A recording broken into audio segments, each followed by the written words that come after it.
Sebuah bangunan bekas pabrik batu bata yang telah berdiri selama hampir 20 tahun lamanya telah dinonaktifkan. Sebagian besar alasan terjadi karena masalah operasional. Namun tak sedikit masyarakat meyakini alasan tutupnya pabrik karena memiliki cerita mistis yang sangat kuat bahkan saat masih aktif beroperasi. Persaingan global gitu ya, mungkin ya operasionalnya, intinya operasional ya, mesti banyak pembangunan lah baru produk kita akan laku gitu. Kisah mistis yang ada juga diyakini masih memiliki hubungan kuat akan cerita kelam di masa lalu tentang keberadaan lokasi tepat di mana bangunan pabrik tersebut berdiri. Tahun 77 Hasan, tutupnya baru sekarang aja. Masyarakat sendiri banyak mengaku telah merasakan berbagai macam gangguan dari aktivitas para makhluk gaib tersebut. Mulai dari terdengarnya dentuman suara benturan besi seperti dipukul, padahal pabrik sudah tidak beroperasi.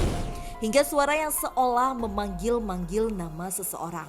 Namun tak ada seorang pun terlihat berada di lokasi suara tersebut.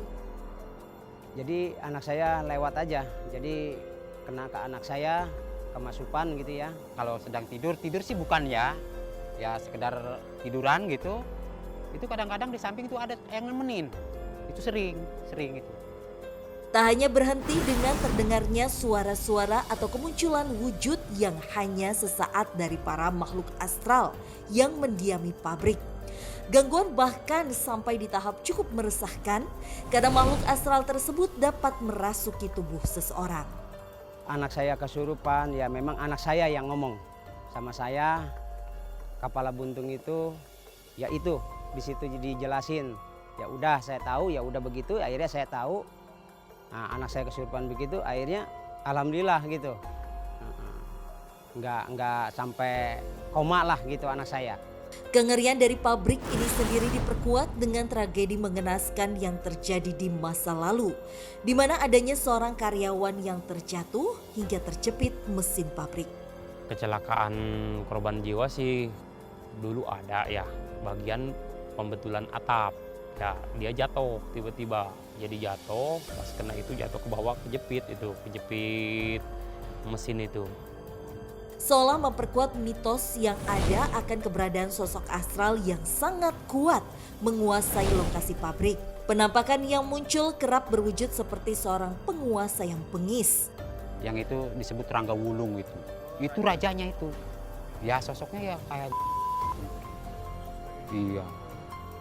Lantas, apakah penelusuran yang akan kami lakukan ini mampu menguak mitos dari gangguan-gangguan gaib yang kerap menghantui para pekerja hingga masyarakat sekitar?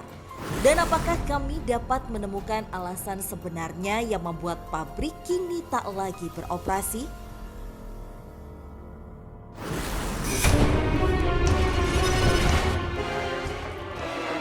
Sosok perempuan yang sepertinya dicekuk. Sosok kitab itu semakin dekat.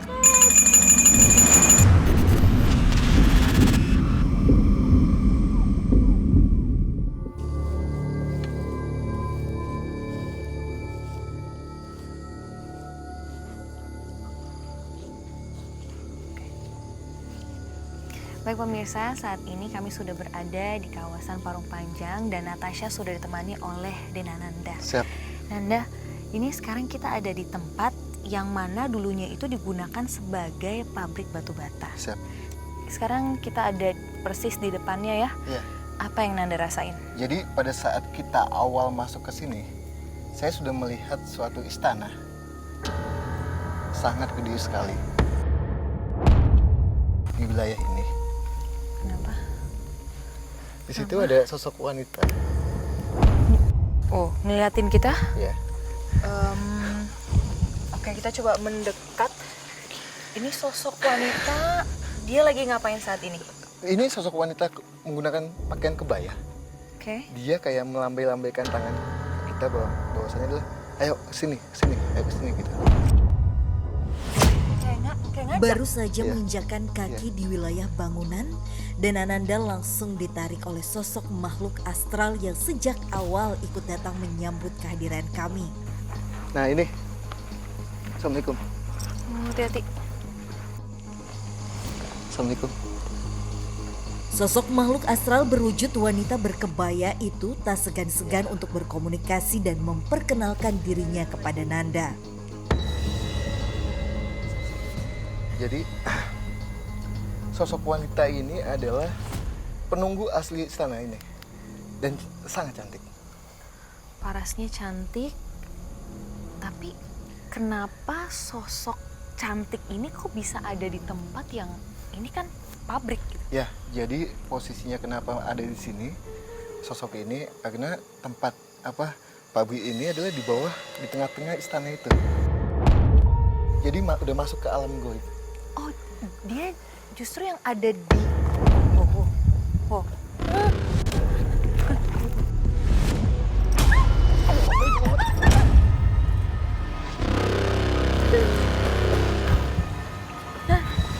Seketika Nanda mengalami serangan dari sosok astral yang sedang diajak berkomunikasi.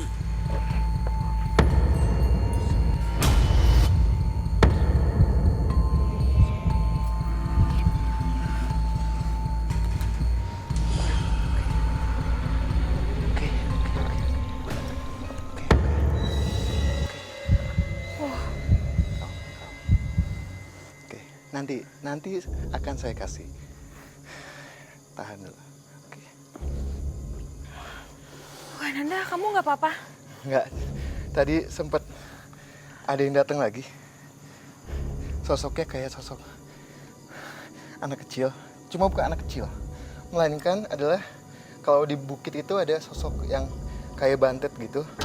Kerdil. Iya. Dia kayak ngajak mau masuk ke badan. Cuma saya bilang jangan dulu, nanti kita kasih. Dia ada hubungannya dengan wanita cantik itu? Dia hanya menunggu sini. Jadi kenapa intensitas itu banyak banget di sini? Ini tempat betul-betul di tengah-tengah bukit dan goibnya itu ada yang nggak suka juga dengan adanya tempat ini. Oke, jadi pada saat dibangun pabrik ini ada beberapa makhluk yang ngerasa dia terganggu dong? Iya, betul banget.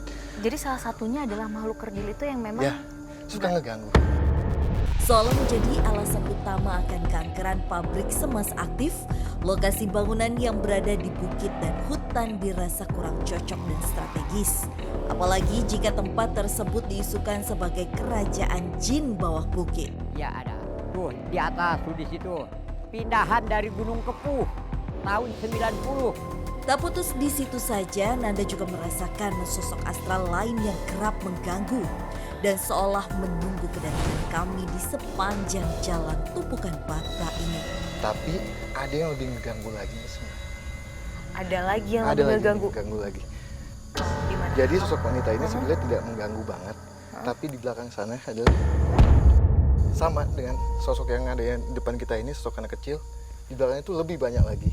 Dia kayak lagi main gitu, kayak taman kanak-kanak.